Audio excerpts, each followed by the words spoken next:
남원 대강면 산업 폐기물 소각장 건립을 놓고 주민들과 환경단체의 반발이 계속된 가운데 남원시가 사업 계획을 반려했습니다. 17년 전에 지어진 전주 서부 지역 배수지 규모가 작아 대규모 공동주택단지의 단수 우려가 제기돼 선제적 대응이 필요하다는 지적입니다. 전주시가 추진하는 대한방직부지 공론화위원회에 대해 개발을 합리화시켜줄 수 있는 특혜라는 주장이 도의회에서 나왔습니다. 안녕하십니까. 전주 MBC 뉴스데스크입니다. 남원의 한 업체가 지역에 전례 없는 산업 폐기물 소각장을 짓겠다고 했는데 환경 영향 평가를 피해가는 꼼수로 논란이 일었죠. 남원시는 소각장 계획을 받지 않기로 했지만 업체가 법적 대응에 나설 수 있어 논란이 장기화할 가능성도 제기되고 있습니다. 조수영 기자입니다. 남원의 한 환경업체가 제출한 소각장 설치 계획이 주민 반발로 결국 반려됐습니다. 업체가 부지 면적과 소각량을 줄여 환경 영향 평가를 피하려 했다는 논란이 제기됐는데 남원시가 주민 편에 서기로 한 겁니다.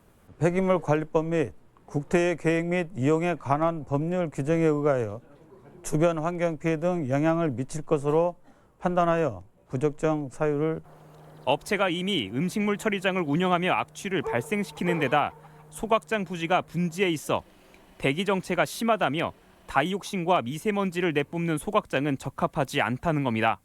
하지만 업체는 저감 조치를 통해 우려를 불식할 수 있다며 90일 이내에 법적 대응에 나설지 계획을 철회할지 검토하겠다는 입장입니다. 최근 대법원 판례에 따르면 주민 생활 환경을 우선하는 자치단체의 재량권을 폭넓게 인정하는 분위기입니다. 그래도 미래의 환경 피해를 구체적으로 입증해야 해 행정소송 결과는 미지수입니다. 준비 단계나 결과를 지켜보면서 저희가 할 수 있는 것들은 끝까지 반대한다는 입장을 여러 경로를 통해서 밝히는. 환경 영향 평가가 자치단체 판단의 구체적인 근거가 되지만 남원의 경우 가정은 이제 무의미해졌습니다.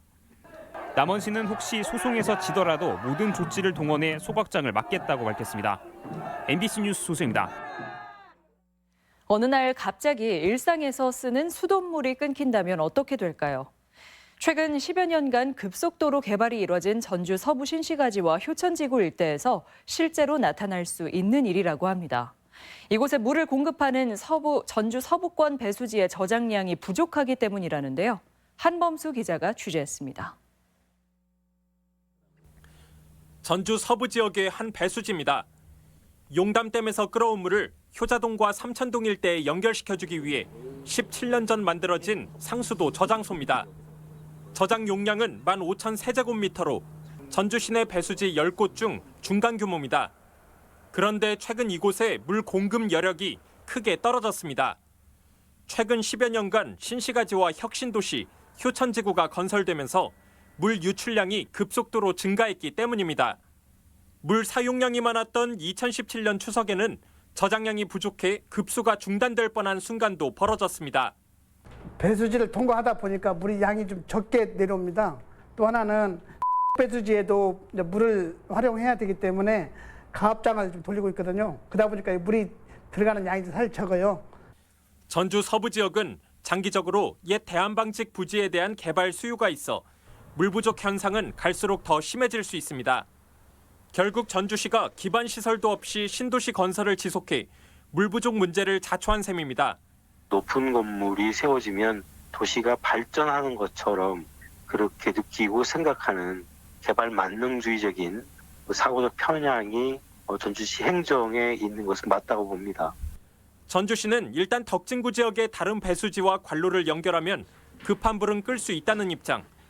하지만 빠르게 진행되는 도시 확장 속에서 급수 대란이 현실화되지 않도록 선제적인 대응이 필요한 시점입니다. MBC 뉴스 한범수입니다. 도의회 이병철 의원은 5분 발언을 통해 전주시가 사유지인 대한방직 부지를 대상으로 내년부터 공론화위원회를 운영하겠다는 것은 개발을 합리화시켜 특혜를 줄 수 있다고 지적했습니다. 또 공업용지를 상업용지로 변경하는 것은 도 소관 업무인데다 다른 서부 신시가지 토지주들의 반발과 심각한 교통난을 불러올 수 있다고 밝혔습니다. 통계청이 2018년 지자체별로 신혼부부 수를 분석한 결과 도내에서는 김제와 남원이 연간 신혼부부 1000여 쌍에 그쳐 전국 하위 10개 시에, 장수와 무주는 300쌍으로 하위 10개 군에 각각 포함됐습니다.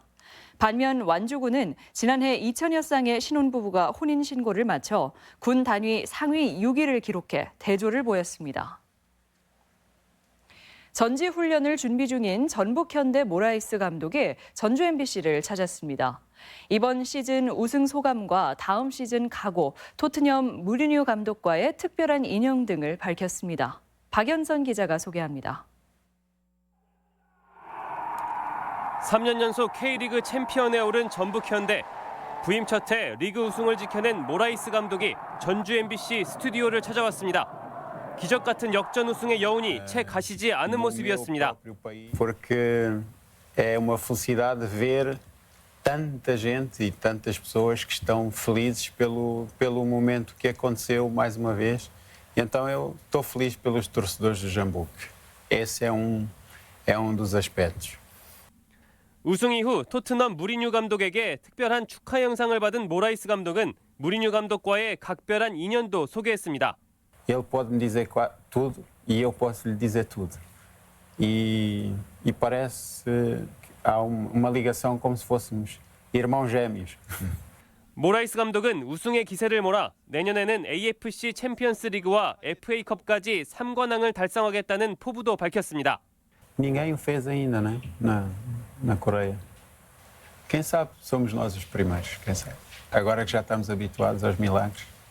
전북 서포터즈의 첫인상이 강했다면서도 좋은 성적을 위해서는 팬들의 변함없는 응원이 필요하다는 점을 강조했습니다.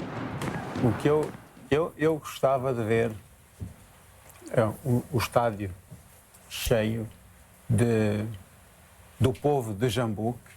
이 밖에 모라이스 감독이 생각하는 올 시즌 팀 MVP 선수와 주장 이동국에 대한 생각, 통역사 김민수 씨의 고충까지 15일 방송되는 반갑습니다를 통해 확인할 수 있습니다. MBC 뉴스 박연선입니다. 2023 세계 잼버리 스카우트 대회의 성공적인 개최를 위해 관계 기관들이 협력하기로 뜻을 모았습니다.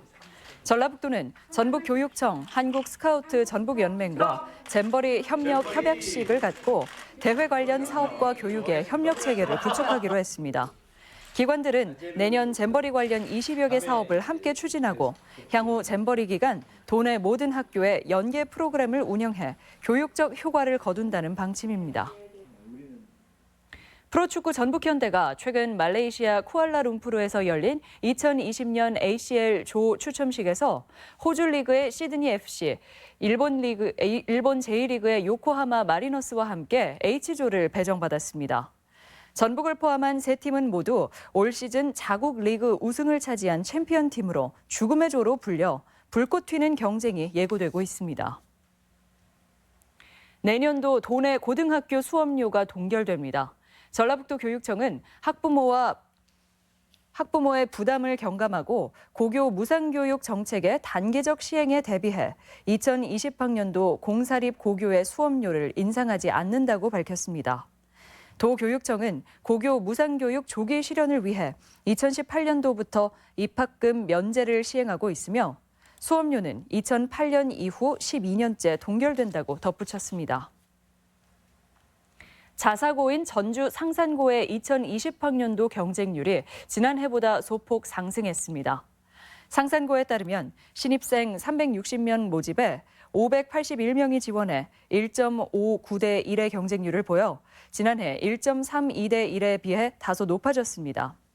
입시 전문가들은 상산고의 일반고 전환이 오는 2025년으로 예정돼 있지만 수능 중심의 대입 전형 계획이 발표되면서 모집 경쟁률이 올라간 것으로 분석했습니다.